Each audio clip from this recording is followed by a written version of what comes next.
My name's Nick Potts. I'm an architect. Today we're on the Upper East Side of Manhattan and we're going to be doing an architectural walking tour of the neighborhood.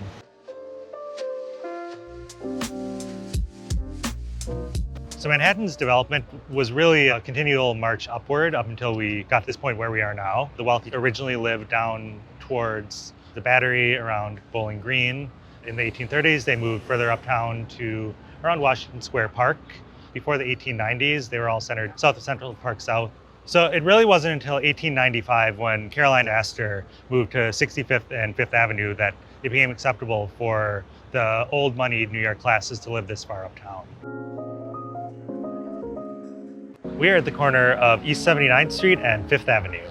The building behind us, which is currently the Ukrainian Institute, is the centerpiece of what was known as the Cook Block. When the Upper East Side became acceptable for people to live as far uptown as we currently are, there was a bit of a land rush where people started buying and developing parcels of land for the next big round of where the upper class will live. And the Cook Block is really kind of the most perfectly intact example of this and what a lot of the Upper East Side was, which is single family houses that were developed and built as residences for their owners as they were moving further and further uptown. And you can see it's a very eclectic group of styles. The Ukrainian Institute is a French chateau-esque building. Architect was C.P.H. Gilbert, who did a lot of these kind of revivalist style buildings, both here and in Brooklyn, really taking a lot of particularly French Gothic influences, almost like the Chateau of the Loire Valley, brought down and shrunk and put on a street corner. A lot of the elements of this building, like the spires, the carvings, they're really drawing from French medieval and religious or ecclesiastical architecture, but translating them into a residential building form. The rest of this block has other examples of Jacobean style, Beaux-Arts, so it's really the greatest hits of what people were building for upper class residences at the turn of the 19th century.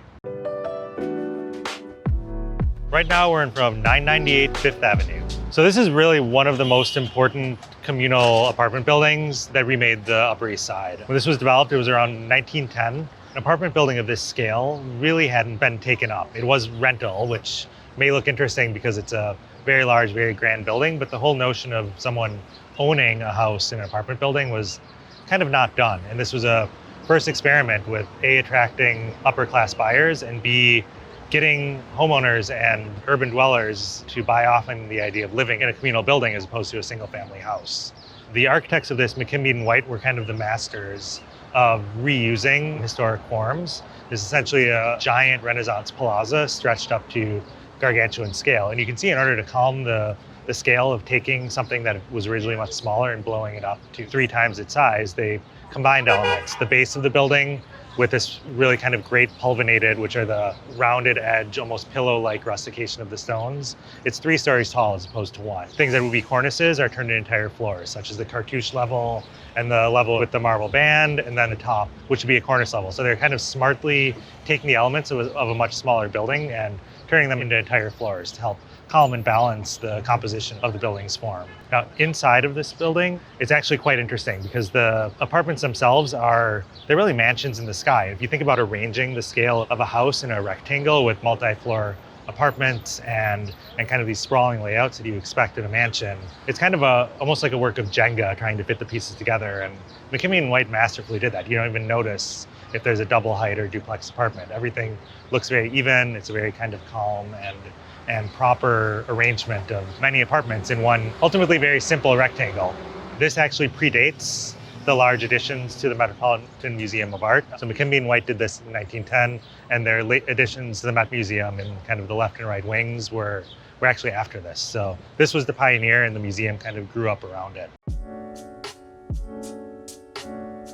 So right now we're outside of the Metropolitan Museum of Art on 5th Avenue. We look at the building, we kind of see this grand Beaux-Arts facade, but actually within the building, way buried inside of it, is a much smaller, more high Victorian Gothic building that slowly grew over the years as the museum grew and grew. The facade, as we see it now, is also concealing a few secrets. It's actually an unfinished building. If you look at the top of the columns, you'll see those big awkward blocks, which were meant to be sculptural groups. No one really knows what the sculpture is going to be, which makes it even more intriguing.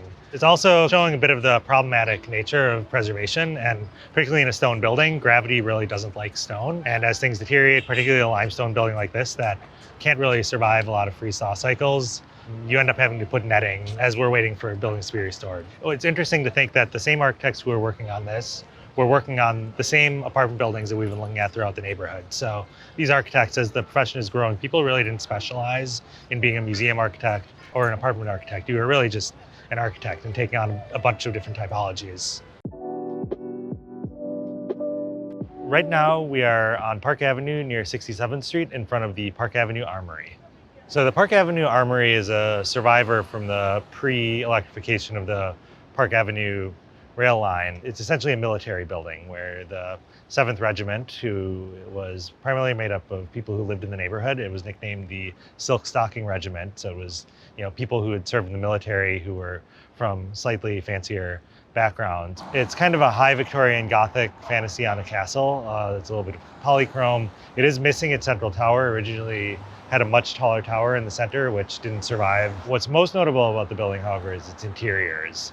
Because this was the neighborhood Louis Comfort Tiffany and some very well-heeled veterans, their meeting rooms are incredibly opulent. And these continue to this day. If you go there for an event, there are these very ornate club rooms for the people who use the building, in addition to the massive drill hall, which is still used.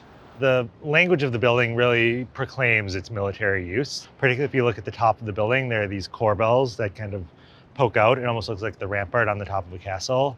And if you look at the bottom of the building, it's the same sort of fortified, do not mess with me sort of language. The walls get wider and thicker. There's almost a perceived moat around it. So it really doesn't project a whole lot of welcomeness. It projects solidity and strength. Just like Park Avenue went from being a rail yard to this upscale residential corridor, this building has gone from being something really about the military to an art center.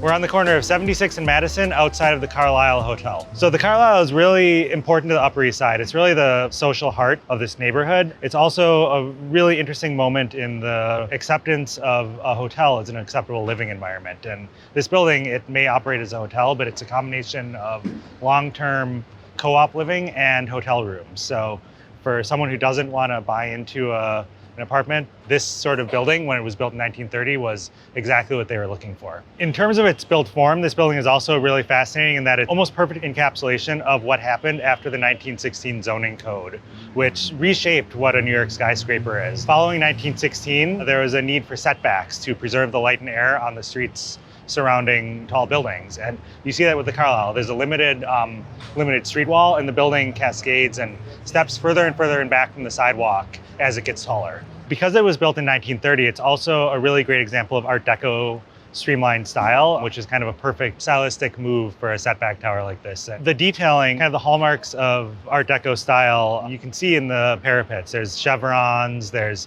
very abstract, modern, optimistic, high-tech shapes. You see it in the simplified form, the use of materials such as aluminum. It's really kind of taking advantage of technology and creating something that is really wholly modern for this new modern tall building type. So now we're outside of the Duke Mansion on the corner of East 78th Street and 5th Avenue.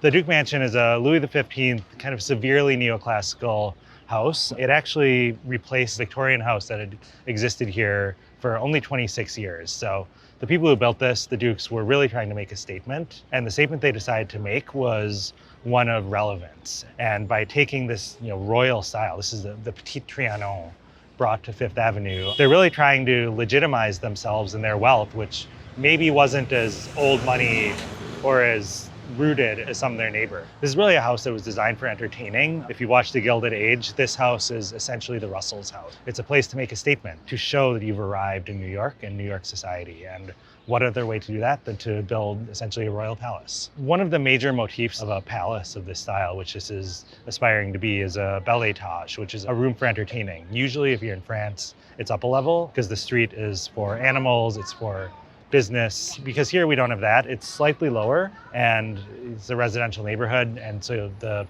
entertaining floor is brought a little bit low. And one of the nice things that happens here is that you can actually see into the rooms. You can see the gilding on the ceilings in the ballroom. So there's a little bit of kind of public display by lowering that and putting a little bit of the interior wealth on display, almost like a jewel box. The scale of this building is really almost civic. If you think about it as a public building or a public display of wealth, it kind of makes sense. This Louis XV style, as opposed to some of the more flamboyant Gothic and Revival styles on the block. It's very restrained, it's very severe. The ornament is actually quite minimal. There are some garlands, there are some panels, but as opposed to huge sculptural groups and large band courses, it's actually quite plain. The limestone is kind of plainly dressed. There's not a lot of rustication. In that restraint, there's a little bit of a game being played. The scale of the building is quite ostentatious, but the building is making the show as opposed to the elements decorating it.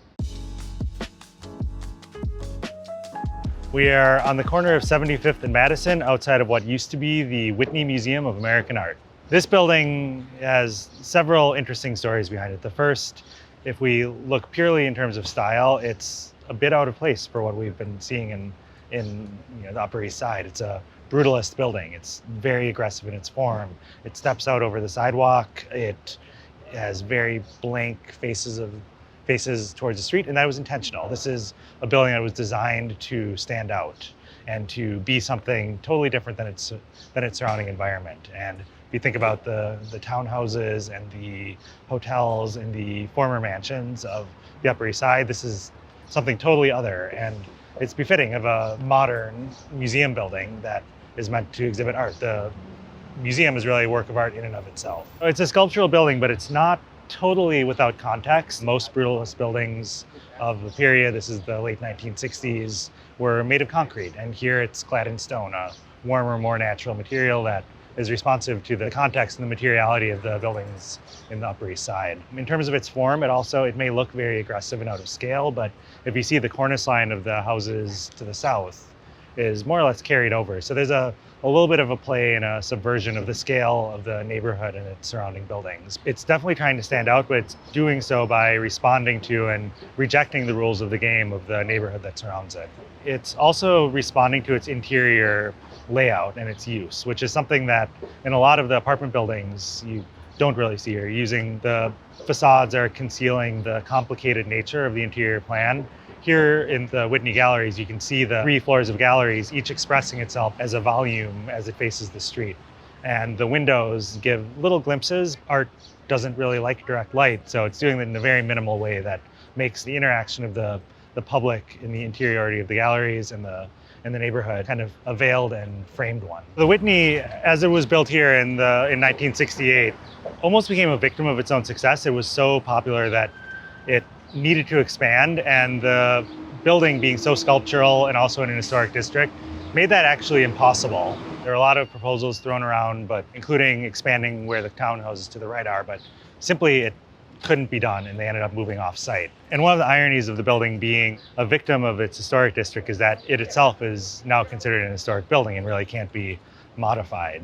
What we have here is the triumph of preservation over everything else.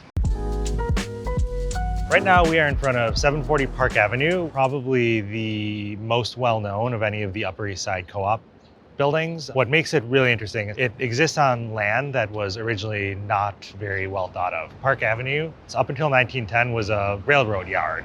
It was, coal-fired trains in a trench belching out fuel, and a lot of the houses around here were tenements. After the rail lines were electrified in 1910, the neighborhood was marketed as something totally other, and rather than a kind of downtrodden railroad yard, it was renamed Park Avenue and became a place where the ultra-wealthy would start building these apartment houses, such as this one. It was designed by Rosario Candela, who was the kind of great co-op apartment building master. And his mastery was both in terms of planning and fitting these very complicated, sprawling, multi-layer apartments in a fairly sedate-looking container, but also riffing on the exteriors of these buildings in kind of light, somewhere between neoclassical and Art Deco style. Here, there's a reeded bottom to the base of the building. It's almost as if you took a column that had flutes and rolled it out onto a flat sheet of paper. It's almost a fun detail for something it's a pretty sedate building. There are other moments of kind of whimsy in here. The dental moldings are a little bit fun. There are arches, there are bullnoses. It's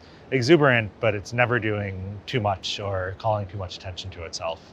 Whenever you're designing a tall building like this, it's really important to spend your money where it's going to get the most bang for your buck. So what Candela did here by putting the reading on the bottom 2 floors, a lot of the resources that went into stone carving went where someone can touch it and interact with it. Whereas the detailing on the top of the building It's larger and more scaled to seeing it from 1,000 or 2,000 feet away. So it's upscale, it's maybe not quite as fine in its grain, but at the street level, it reads almost as equal. There's a bit of visual perspectival correction on a tall building like this. When this building was built in 1930s, was a really significant change, both in terms of this neighborhood, but also in the types of buildings. Park Avenue is really the last place where people built single family houses in Manhattan. There are really only 2 on this street that were even built. By this point, most people were moving into these large luxury apartment buildings in the newly gentrified Park Avenue corridor.